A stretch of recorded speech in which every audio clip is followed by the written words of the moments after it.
Well, good morning, church. Firstly, I hope you're safe and well. Times are interesting, I guess, would be the word to say this week. And we just want to hope and pray that you're all safe and well. We're trying something a bit different this time. So instead of me standing in front of you and watching you all maybe fall asleep, today I'm looking at a camera and a very handsome cameraman behind me, and hopefully this will be an encouragement to you if you get a chance to see it tomorrow or any time this week. So now we're looking at this series at Revelation, as I'm sure you know. This is number 5. So we've had Jackie do Ephesus, we've had Liam do I think it was Smyrna, we've had Daryl do Pergamum, and we've had Mark do Thyatira. This is number 5 of 7, and today we're looking at Philadelphia.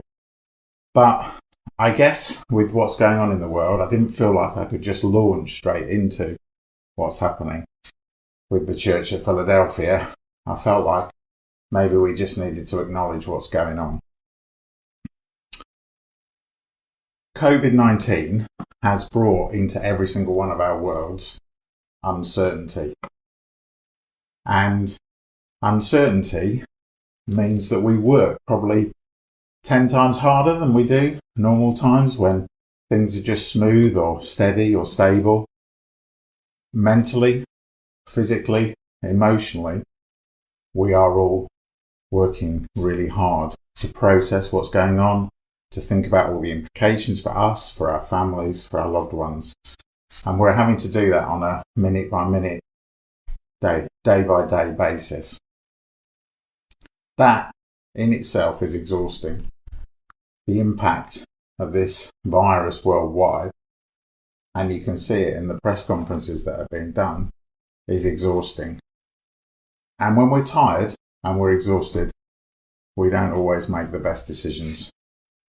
Anxiety, panic, fear can all creep in. So in my world, the youth work world, we've come up with 3 little slogans that we're saying to people just to be aware of and to think about. One of those things is to stay calm. Okay, if you're reading stuff, watching stuff on television, churning through the internet, reading stuff that is causing you to panic, causing you to be anxious, then for goodness sake, switch it off and turn it off. That panic, that fear doesn't come from God. It doesn't come.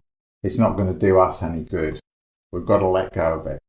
We've got to focus on what we can control, which is about our attitude to what's going on, our response to what's going on.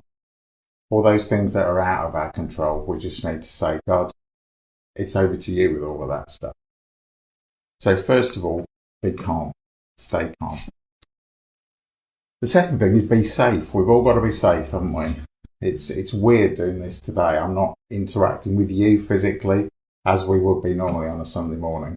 We've got to keep our distancing. We've got to keep our spacing.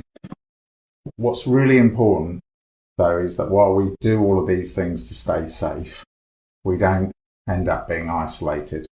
Isolated is a challenge. So we've got to be, the third thing, connected.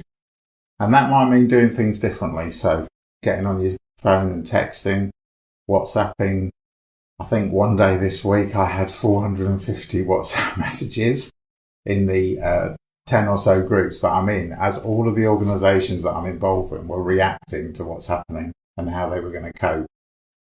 Now that probably wasn't very good for my mental health, but having 10, 20, 30 a day from people that you love is going to help you to feel and stay connected. Use video.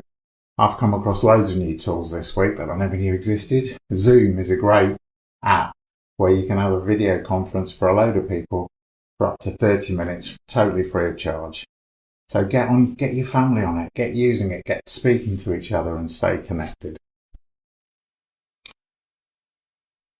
When we're responding to this anxiety and anxiousness, this panic, this fear, we've got to remember that, as I said, that's not from God. When this is all over, what will the fruit of it be? in our lives? Will it be that we are more trusting in God? Will it be that we're more accepting of his love for us? More, I suppose, that we've experienced that more, that he's seen us through another challenge? What is the fruit going to be? Because our kids are watching us.